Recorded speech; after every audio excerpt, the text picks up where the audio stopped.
Welcome to ED study group. আজকে ইকোনমির second class হবে। Last class introduction of economy ছিল।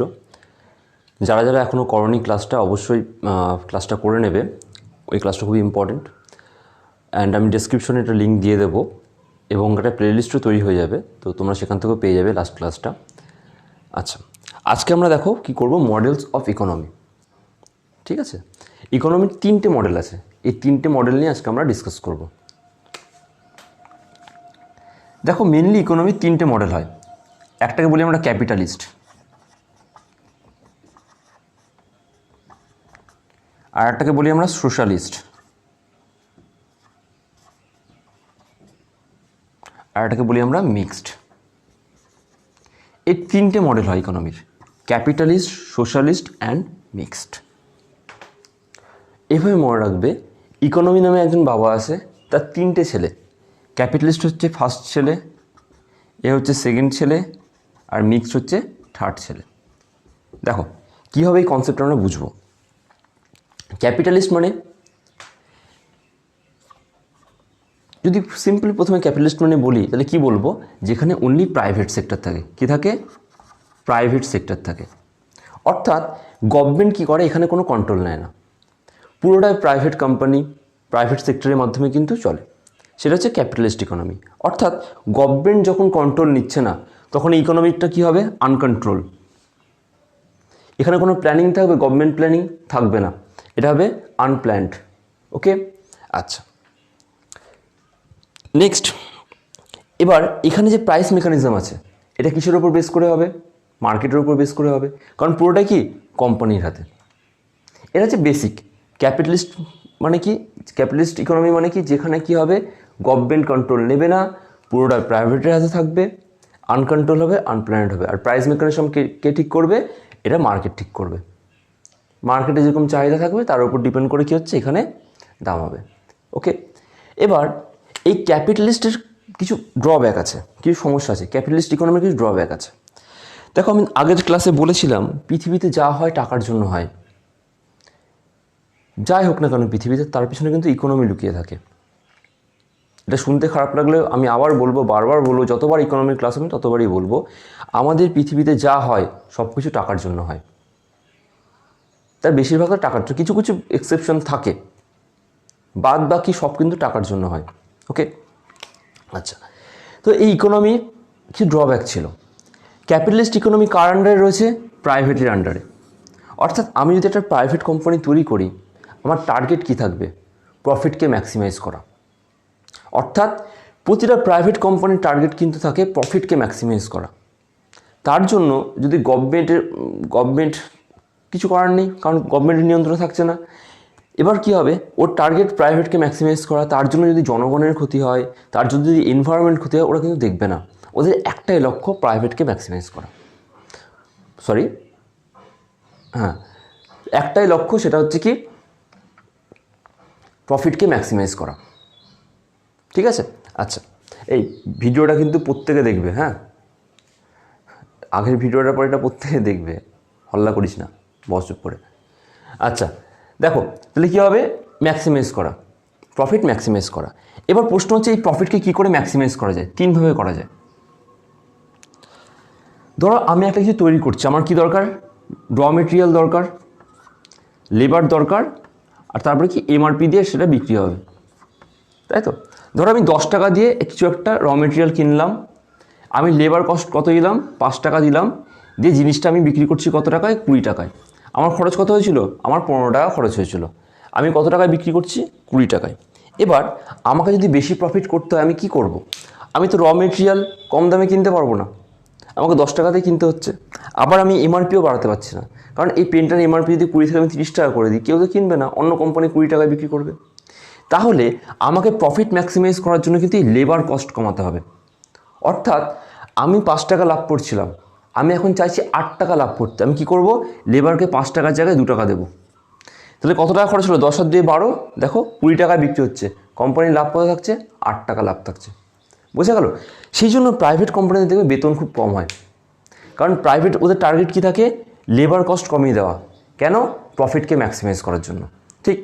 এবার এই ক্যাপিটালিস্ট ইকোনমি যখন এরকম আনকন্ট্রোলভাবে চলছে, যখন এইভাবে প্রফিট তৈরি হচ্ছে, লেবার কস্ট কমে যাচ্ছে, তখন কি মানুষের হাতে টাকা যাবে? নিশ্চয়ই যাবে না, কোনো সময় যাবে না, তাই তো? এবার যখনই এরকম করে মানুষের হাতে টাকা থাকবে না, তখন কী হবে? গ্রেট ডিপ্রেশন তৈরি হবে। অর্থাৎ আমার কাছে দেখা যেত আগে 10,000 টাকা করে আসতো, আমি আমার খরচ চালিয়ে সেখান থেকে 3,000 টাকা সেভিং করছিলাম, বছরে আমার 36,000 টাকা সেভিংস হচ্ছিলো ধরো। দিয়ে কী হলো, এই সেভিংসের টাকা দিয়ে আমি নতুন নতুন জিনিসপত্র কিনছি, বিভিন্ন মেটেরিয়ালস কিনছি, ফোন কিনলাম, হয়তো ল্যাপটপ কিনলাম, ঘরের ফার্নিচার কিনছি, তাই তো? এইভাবে তো ক্রয় ক্ষমতাটা আসে। কিন্তু যদি সেভিংস না হয়, তাহলে ওর মধ্যে ক্রয় ক্ষমতা থাকবে? থাকবে না। আর যদি ক্রয় ক্ষমতা না থাকে, নতুন নতুন জিনিস কিনতে পারবে না, ফলে কি ফ্যাক্টরিগুলো কিন্তু বন্ধ হতে থাকবে। এটাকে বলে গ্রেট ডিপ্রেশন। অর্থাৎ এই ক্যাপিটালিস্ট ইকোনমি, এখানে কী হলো? গ্রেট ডিপ্রেশন তৈরি হলো। অর্থাৎ ব্যাপারটা কেমন, বাবার প্রথম ছেলে, কি বলেছিলাম প্রথমে একদম, বাবার প্রথম ছেলে ক্যাপিটালিস্ট ইকোনমি। অর্থাৎ দেখবে কিছু কিছু ছেলে মেয়ে থাকে যাদের উপর বাড়ির কোনো কন্ট্রোল থাকে না, বাবা মা কোনো কন্ট্রোলই নেয় না, মানে ছেলের যা ইচ্ছা তাই করবে, মেয়ের যা ইচ্ছা তাই করবে, ওকে আমি পূর্ণ স্বাধীনতা দিয়েছি। বেশিরভাগ ক্ষেত্রে কিন্তু এরা বিগড়ে যায়। এখানেও কিন্তু তাই হলো, এই ক্যাপিটালিস্ট মডেলটা কিন্তু বিগড়ে গেল। কেন? গ্রেট ডিপ্রেশন তৈরি করে ফেললো। ঠিক আছে, এবার বাবা দেখছে যে আমার প্রথম ছেলেকে আমি এরকম করলাম, পুরোপুরি স্বাধীন করে দিলাম, এখন উচ্ছন্নে চলে গেছে, তাহলে এরপরে আমার আবার আর একটা ছেলে হয়েছে, সেকেন্ড ছেলে, কে? Socialist economy. তাহলে এই ছেলেকে উপর পুরোপুরি আমি কন্ট্রোল নেব। অর্থাৎ এখানে কি থাকবে? সব পাবলিক সেক্টর থাকবে, পুরোটা গভর্নমেন্টের কন্ট্রোলে থাকবে, পুরোটা প্ল্যান্ড হবে। বোঝা যাচ্ছে কেন ক্যাপিটালিস্ট মডেলের পর সোশ্যালিস্ট মডেল এসছে? আশা করি তোমরা প্রত্যেকে বুঝতে পারছো। আচ্ছা, এবার বাবা কি করছে? পুরোপুরি ছেলের ওপর কন্ট্রোল নিয়ে নিয়েছে। না, পুরোটা কন্ট্রোল আমার থাকবে, তোর সমস্ত কিছু আমি ঠিক করব। তুই কি খাবি, তুই কি ড্রেস পরবি, তুই কোথায় যাবি না, কোনটা তোর বন্ধু হবে, তুই কেমনভাবে চুল কাটবি, সমস্ত কিছু আমি ঠিক করব। অর্থাৎ একটা দেশের মধ্যে যেখানে যেখানে ইকোনমি তৈরি হবে, তা সেটা কার কন্ট্রোলে থাকবে? গভর্নমেন্টের কন্ট্রোলে থাকবে। ওকে, পুরোটা কী হবে? প্ল্যান্ড হবে। এটার টার্গেট কী ছিল? ক্যাপিটালিস্টের টার্গেট ছিল প্রফিট করা। এর টার্গেট কী হবে? সোশ্যালিস্টের টার্গেট ওয়েলফেয়ার করা। ঠিক আছে, আচ্ছা, বোঝা গেল এতটা? এবার দেখো এখানে কি সমস্যা হলো। এখানেও সমস্যা হয়েছে। বাবা যখন ছেলেকে পুরোপুরি ছেড়ে দিয়েছিল, তখনও সমস্যা সৃষ্টি হয়েছিল, গ্রেট ডিপ্রেশন হলো। বাবা সেকেন্ড ছেলের ওপর পুরোপুরি কন্ট্রোল নিয়েছে, এখানেও সমস্যা হবে। ব্যাপারটা বলি, ধরো আমি একটা মুদিখানার দোকান খুলেছি, ঠিক আছে? আমি আমার পাড়ার সামনে একটা মুদিখানার দোকান খুলেছি। যখনই মুদিখানার দোকান থেকে টাকা ইনকাম করা শুরু হবে, অর্থাৎ যখনই সেখানে ইকোনমি জেনারেট হবে, তখনই কী হবে? সেটা কিন্তু গভর্নমেন্ট কন্ট্রোলে নিয়ে নেবে। কেন? আমি প্রথমেই বললাম, সোশ্যালিস্ট ইকোনমির মডেলের কাজ কি? যা যা ইকোনমি ক্রিয়েট হবে, যেখান থেকে জেনারেট হবে, সবটা কার কন্ট্রোলে থাকবে? গভর্নমেন্টের কন্ট্রোলে থাকবে। এবার যে দোকানটার মালিক আমি ছিলাম, এখন সেই দোকানটার মালিককে গভর্নমেন্ট কী করলো? আমাকে এসে বললো যে তোমাকে 10,000 টাকা প্রতি মাসে দেওয়া হবে, তুমি এখানকার ম্যানেজার, আজ থেকে তুমি গভর্নমেন্ট এমপ্লয়। আমাকে এই কথা বলে দেওয়া হলো। এবার ব্যাপারটা কী হবে দেখো, যখন ওটা আমার নিজের বিজনেস ছিল, আমি কি চাইবো? বিজনেসটা আস্তে আস্তে বাড়ুক। আজকে যেমন 10,000 টাকা ইনকাম হয়, কালকে যেন 15,000 হয়, তারপরের দিন যেন 20,000 হয়, তারপর যেন 30,000 হয়, এভাবে ইনকামটা বাড়ুক, আমি এটা চাবো। কিন্তু যখনই ওখানে আমি ম্যানেজার হয়ে গেলাম, ওখানে কিন্তু যতই ইনকাম হোক না কেন, 10,000 জায়গায় 10 লাখ হোক, আমার বেতন কত থাকবে? 10,000 থাকবে। তাহলে আমি কি সেখানে আর লেবার দেবো? আমি কি সেখানে আর মন দিয়ে কাজ করব? ফলে কী হবে? গ্রোথটা আটকে যাবে। ফলে কিন্তু ইকোনমিক যে গ্রোথ, সেটা কিন্তু আটকে গেল। কারণ এখানে মোটিভেশনটা নেই। কেন নেই বলো তো? টাকা নেই তাই। তাহলে এই জন্য কিন্তু আমি বলেছিলাম, জীবনে টাকাটা খুব মোটিভেট করে, ইকোনমিটা খুব মোটিভেট করে। ওকে, কারণ এখানে টাকা নেই, তাই মোটিভেশন নেই। ফলে কিন্তু আমি কিন্তু তখন আর ম্যানেজার হিসেবে কাজ করছি না। কারণ দোকান 10 টাকা বিক্রি হলে আমি 10,000 টাকা পাবো, 10 লাখ টাকা বিক্রি হলে আমি 10,000 টাকা পাবো। তাহলে এবার ইকোনমিক গ্রোথ আটকে গেল। বাবার প্রথম ছেলে বিগড়ে গেছিলো, কারণ পুরোপুরি ছেড়ে দিয়েছিল। সেকেন্ড ছেলের উপর পুরোপুরি কন্ট্রোল নিয়ে নিয়েছে, তাও কিন্তু ছেলে বিগড়ে গেছে। ওকে, মানে গ্রোথ আটকে গেছে একদম।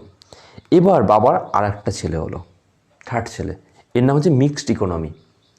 এবার বাবা দেখছে যে আমি একটাকে তো পুরোপুরি ছেড়ে দিয়েছিলাম, শেষ হয়ে গেছে, পুরো গ্রেট ডিপ্রেশন হয়ে গেছে। আর একটাকে পুরোপুরি কন্ট্রোল নিয়েছিলাম, এখানে গ্রোথ আটকে গেছে। তাহলে এবার কি করব? বাবা বলল না, এবার পুরোপুরি ছাড়বও না, পুরোপুরি কন্ট্রোলও নেব না। এখানে কি করব?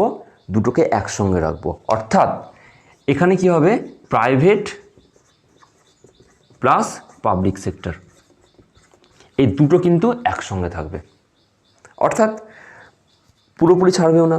হয়তো দেখা গেল ছেলে বাড়ি থেকে বেরোবে, বললে হ্যাঁ যাও বাড়ি থেকে বেরাও, বেরাচ্ছ 7টার মধ্যে ঢুকে যাবে, এসে পড়তে বসবে। তুমি এখন ঘুরতে যাচ্ছ, যাও। তো হ্যাঁ চুল কাটতে যাবে, হ্যাঁ কাটো, তোমার ইচ্ছে মতো কাটো, তবে সাইডগুলো ছোটো করবে না, বাকি যা ইচ্ছা করো। চুল কালার করবে না, সাইড ছোটো করো কিন্তু চুল কালার করো না। এরকম করে কিন্তু বাবা এবার কিছুটা ছাড়ছে, কিছুটা কন্ট্রোল নিচ্ছে। এটা কি মিক্সড ইকোনমি। ওকে, আমাদের ইন্ডিয়াতে কি রয়েছে, এই মিক্সড ইকোনমি রয়েছে। এক্সাম্পলগুলো বলে দিই। যেমন ধরো ইন্ডিয়াতে মিক্সড ইকোনমি, ক্যাপিটালিস্ট কোথায় আছে, ইউএসএতে রয়েছে। এটা কোথায় রয়েছে, রাশিয়া বা ইউএসএসআর লিখে রাখতে পারো, ইউএসএসআর।